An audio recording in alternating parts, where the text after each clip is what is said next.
గూడు లేని నిరుపేదలకు సొంత ఇంటి కల నెరవేర్చాలి అనే లక్ష్యంతో అప్పటి బీఆర్ఎస్ ప్రభుత్వం డబుల్ బెడ్రూమ్ ఇళ్ల నిర్మాణాన్ని చేపట్టింది. ఆదిలాబాద్లో కొన్ని ప్రాంతాలలో నిర్మాణాలు పూర్తి కాగా లబ్ధిదారుల ఎంపిక ప్రక్రియలో నాయకులు అధికారులు జాప్యం చేశారు. ఇప్పుడున్న ప్రభుత్వం భవనాలను పట్టించుకోకపోవడంతో అవి శిథిలావస్థకు చేరుకొని అసాంఘిక కార్యకలాపాలకు అడ్డాగా మారాయి. దీంతో నిరుపేదల సొంతింటి కల అలాగే మిగిలిపోయింది. ఉమ్మడి ఆదిలాబాద్ జిల్లా వ్యాప్తంగా అప్పటి కేసీఆర్ సర్కార్ 16,582 డబుల్ బెడ్రూమ్ ఇండ్లను మంజూరు చేసింది.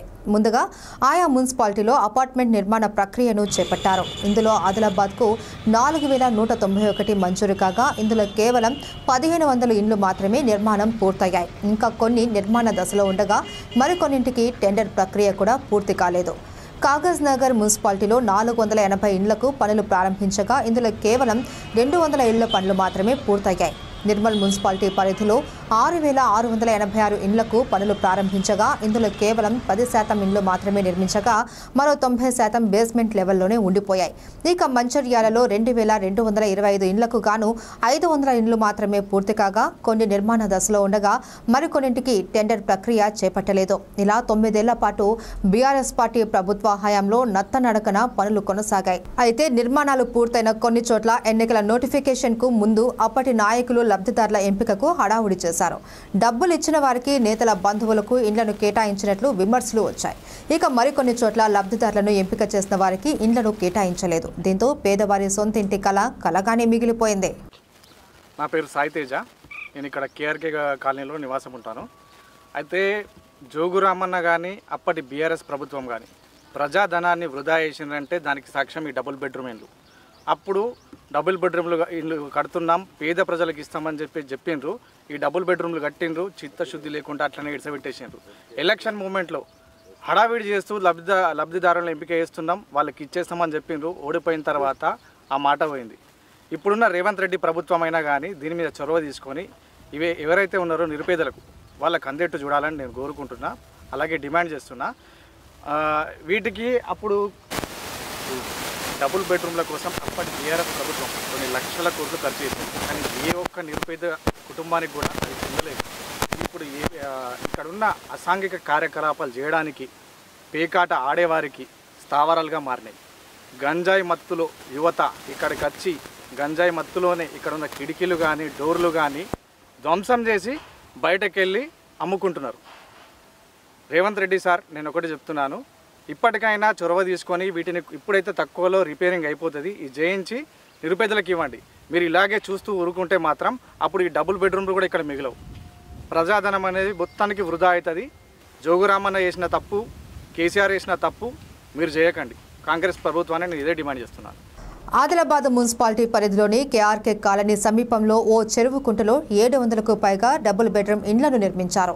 ఈ నిర్మాణ ప్రక్రియ కొనసాగుతున్న తరుణంలో అధికారుల పర్యవేక్షణ కొరవడంతో భవనాల నాణ్యత లోపించింది. గోడలన్నీ ఎక్కడికక్కడ పగుళ్లు తేలాయి.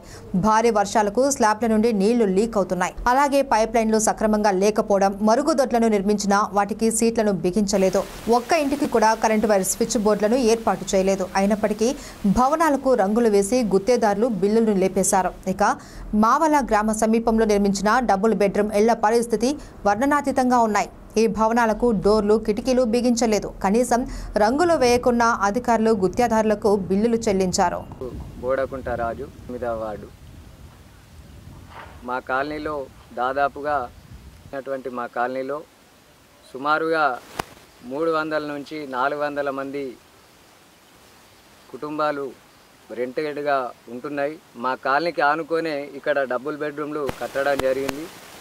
ఈ 700 డబుల్ బెడ్రూమ్లు కడుతున్నామని చెప్పేసి ప్రభుత్వ స్థలంలో కట్టినటువంటి ఈ యొక్క డబుల్ బెడ్రూమ్లు గత ప్రభుత్వం హడావిడిగా పనులు ప్రారంభించి నాణ్యత లేనటువంటి డబుల్ బెడ్రూమ్లు కట్టింది.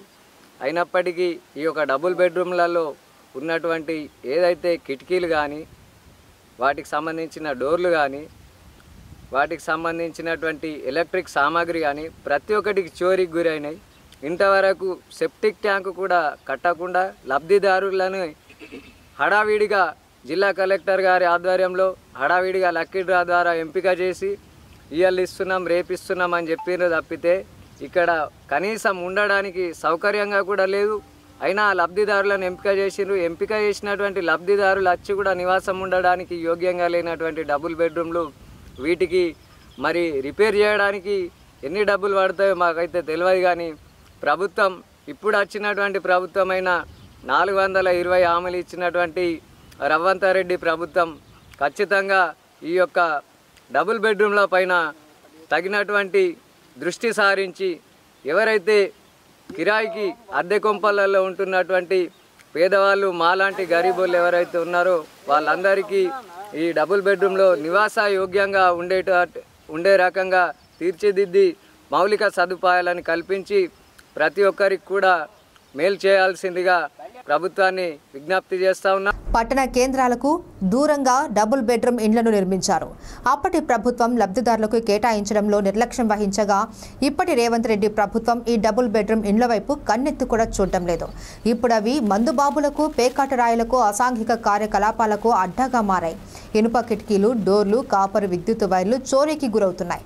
లక్షల కోట్లు ఖర్చు పెట్టి నిర్మించిన ఇండ్లు ఏళ్లుగా నిరుపయోగంగా ఉన్నాయి. కాగా గతంలో లక్కీ డ్రా ద్వారా ఎంపికైన లబ్ధిదారులు ఇండ్లను కేటాయించాలి అని కలెక్టర్ కార్యాలయాల చుట్టూ ప్రదక్షిణలు చేస్తున్నారు. అయినప్పటికీ ఫలితం లేకపోవడంతో తామే ఇళ్లలోకి వెళ్లి గృహ ప్రవేశం చేసుకుని నివాసం ఉంటామని తేల్చి చెప్తున్నారు.